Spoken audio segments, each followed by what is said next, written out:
Bonjour, je suis Monsieur Pinsco, votre professeur de TP. Alors, tout d'abord, mettez-vous en binôme français-étranger. Chaque groupe doit déjà avoir son protocole. Maintenant, je vais vous laisser 30 minutes pour faire vos recherches puis le montage. Ma collègue viendra ensuite pour vérifier que tout va bien. Des questions ?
Bon, plus sérieusement. 这里我们将为您展示带通滤波器的运行。我们将赋予电路一个以正弦函数方式变化的信号，从而我们可以研究电路中电流与电压对此的响应。也就是说，研究以正弦函数方式变化的交流电电源的频率对电路中的电流和电压的影响。Le circuit consistant: un GBF, une résistance variable R', une bobine, une résistance R0 à ajouter lors de l'étude de la réponse en intensité, et un condensateur. Pour l'étude de la réponse en tension, on mesure la tension aux bornes du condensateur. Pour l'étude de la réponse en intensité, on mesure la tension aux bornes de R0, car I est relié à UR0 par la loi d'Ohm. On veut observer le phénomène de résonance. Lorsqu'on augmente la fréquence de la tension délivrée par le GBF, l'amplitude des oscillations augmente. À la résonance, elle est maximale. Puis, lorsqu'on continue à augmenter la fréquence délivrée par le GBF, l'amplitude des oscillations rediminue. Prenons l'exemple de la résonance en tension.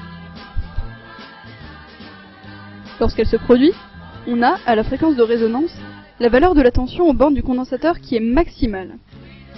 Pour observer ce phénomène, on doit avoir un facteur de qualité Q inférieur à 1 sur racine de 2. On choisit souvent Q égale à 10. Comment choisir la valeur de R' plus R0 pour observer proprement le phénomène de résonance? Q est égal à racine de L sur C divisé par R total, avec L inductance de la bobine et C capacité du condensateur.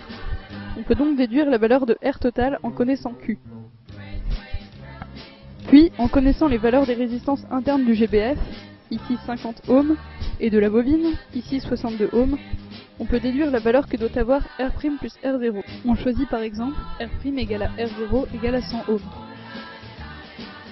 Et si on augmente la résistance globale du circuit, que se passe-t-il? Lorsqu'on trace l'amplitude de la tension UC aux bornes du condensateur, en fonction de la fréquence émise par le GBF, on peut déterminer la largeur de la bande passante, c'est-à-dire l'intervalle de fréquence que laisse passer le filtre.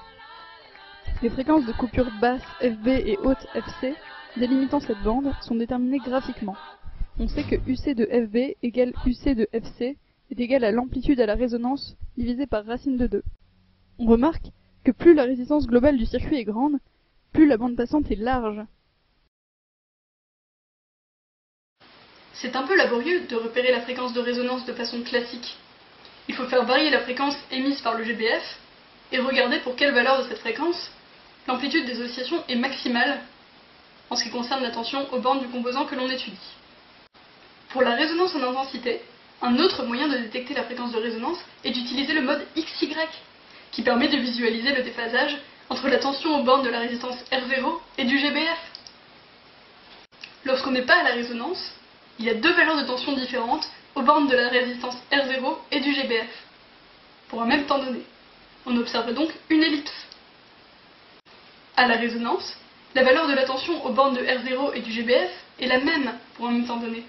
On observe donc un segment de droite.